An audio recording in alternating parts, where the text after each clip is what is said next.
तो हेलो प्यारे दोस्तों, स्वागत है आपका अपने यूट्यूब चैनल पर। प्यारे दोस्तों, आज हम लेकर के आए हैं गवर्नमेंट जॉब का जनरल साइंस का प्रैक्टिस सेट 1, जो कि एसएससी के लिए भी इम्पोर्टेंट है, रेलवे के लिए भी इम्पोर्टेंट है और यूपीएससी के लिए भी, डिफेंस के लिए भी, और कोई भी अगर बोर्ड हो उनके लिए बहुत ज़्यादा इंपॉर्टेंट होने वाला है। और यहाँ पर जो 20 क्वेश्चन होने वाली है, मोस्ट वीवीआई क्वेश्चन। चलिए चलिए इसका सबसे पहले हम क्वेश्चन की ओर। तो इसमें से हमारा फर्स्ट क्वेश्चन क्या बोल रहे हैं कि द्रव गैसों के ताप अंतरण का मुख्य कारण है।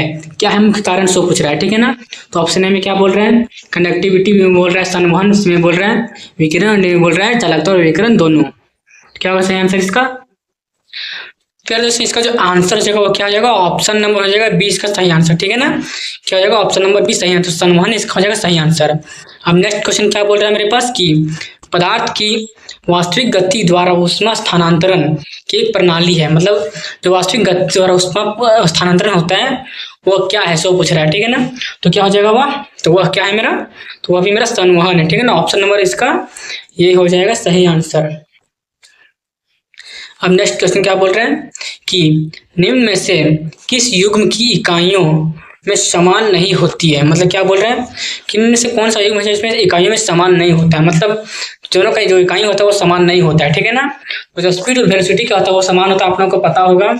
और वर्क और एनर्जी का होता है वो भी आपको समान ही होता है।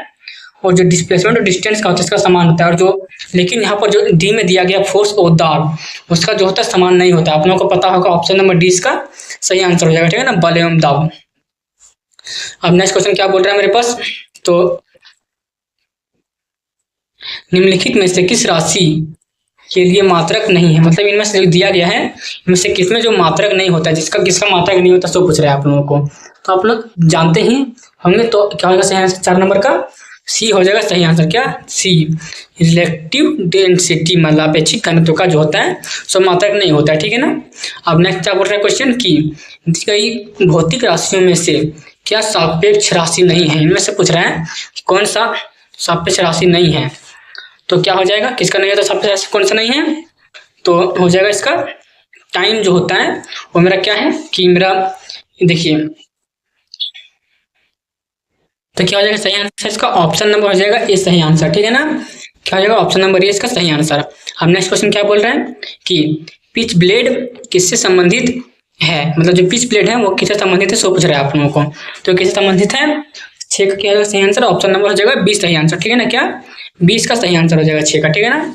अब नेक्स्ट क्वेश्चन क्या बोल रहे हैं कि हेनरी के बेकुरल इनमें से किसकी खोज से संबंधित है। मतलब जो हेनरी बेकुरल है वो कैसे संबंधित है, इससे आप लोगों को बताना है।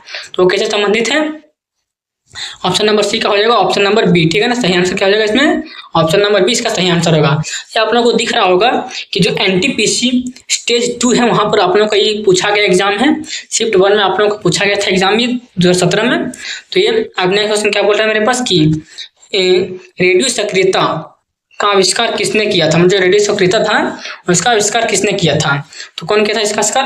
आज का क्या हो जाएगा, ऑप्शन नंबर हो जाएगा सी सही आंसर, ठीक है ना। हेनरी बकुरल जो होता है इसका सही आंसर हो जाएगा, ठीक है ना। हेनरी बकुरल वही मतलब खोज किए थे, ठीक है ना। नेक्स्ट क्या बोल रहा है क्वेश्चन कि निम्नलिखित में से कौन सा एक रेडियो एक्टिव तत्व नहीं है। इनमें से पूछ रहे हैं कि कौन सा एक रेडियो एक्टिव तत्व नहीं है।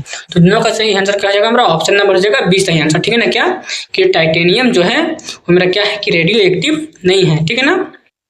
तो सही आंसर क्या हो जाएगा इसका, ऑप्शन नंबर हो जाएगा बी टाइटेनियम, ठीक है ना।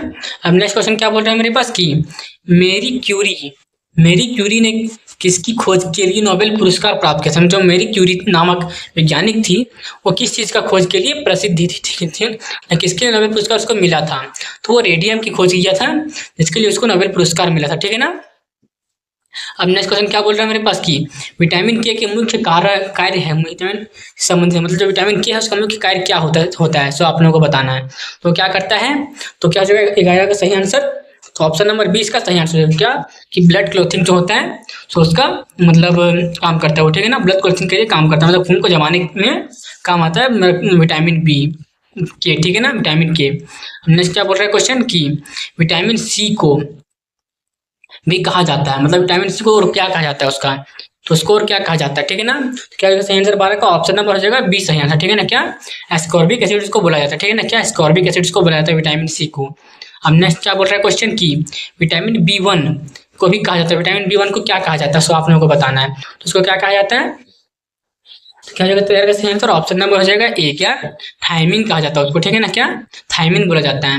ये सारे क्वेश्चन आप लोगों को दिख रहा होगा कि सारा पूछा गया क्वेश्चन है, ये आप लोग देख ही सकते हैं कि आरआरबी जेईई में पूछा गया था क्वेश्चन ये मेरा। अब नेक्स्ट क्या बोल रहा है क्वेश्चन मेरे पास कि निम्नलिखित में से कौन सा विटामिन मानवों में के रक्त के थक्के जमने की सामान्य प्रक्रिया में मदद करता है। क्या बोल रहे हैं, इसका जमने में कौन मदद करता है, तो कौन करता है, विटामिन के इसका सही आंसर हो जाएगा, क्या विटामिन के इसका सही आंसर, मतलब ऑप्शन नंबर डी इसका सही आंसर, मतलब विटामिन के करता है, ठीक है ना। अब नेक्स्ट क्या बोल रहा है क्वेश्चन की विटामिन के की कमी से क्या होता है, विटामिन के की कमी से मेरा क्या होता है, आप लोगों को बताना है। तो ये आप लोगों को अभी देखे ही क्या होता है कि जो 15 का क्या होगा सही आंसर, इसका ऑप्शन नंबर हो जाएगा ए, क्या कि रक्त का थक्का जमाने में समस्या होने लगता है, मतलब क्या होता है, तो रक्त का थक्का जमने की समस्या होने लगता है विटामिन के की कमी से, ठीक है ना। अब नेक्स्ट क्वेश्चन क्या बोल रहा है कि मादा एनोफिलिस मच्छर इनमें से किस रोग का वाहक है, मतलब मादा एनोफिलिस जो मच्छर है वो किसका मतलब वाहक है, किसका मतलब किस रोग का वाहक है, सो पूछ रहा है। तो क्या होगा सही आंसर मेरा 16 का ऑप्शन नंबर हो जाएगा डी, क्या ऑप्शन नंबर डी इसका सही आंसर हो जाएगा मलेरिया का, ठीक है ना। अब नेक्स्ट क्या बोल रहा है क्वेश्चन कि निम्नलिखित में से कौन सी बीमारी जीवाणुओं के कारण होता है, मतलब इनमें से पूछ रहा है कि कौन सा बीमारी है जो जीवाणुओं के कारण होता है, तो कौन सा है, एंथ्रेक्स है, मतलब क्या है वो एंथ्रेक्स जो है मेरा क्या है, ये जीवाणुओं के कारण मेरा पैदा होता है बीमारी, ठीक है ना। नेक्स्ट क्या बोल रहा है क्वेश्चन मेरे पास कि हेपेटाइट ए किसके कारण होता है, मतलब जो हेपेटाइट ए होता है वो बीमारी किसके कारण होता है, ठीक है ना। तो क्या होता है, किससे होता है, तो वो विषाणु के कारण होता है, ठीक है ना, ऑप्शन नंबर डी इसका सही आंसर हो जाएगा। अब नेक्स्ट क्वेश्चन क्या बोल रहा है मेरे पास कि मलेरिया रोधी दवा क्विनिन इनमें से किस पौधे से प्राप्त होता है, जो मलेरिया रोधी दवा होता है वो हमारा किससे प्राप्त होता है, सब पूछ रहा है, ठीक है ना। तो वो किससे प्राप्त होता है, तो वो होता है ऑप्शन नंबर ए कनेन के द्वारा, ठीक है ना, क्या होता है कनेन के द्वारा वो प्राप्त होता है।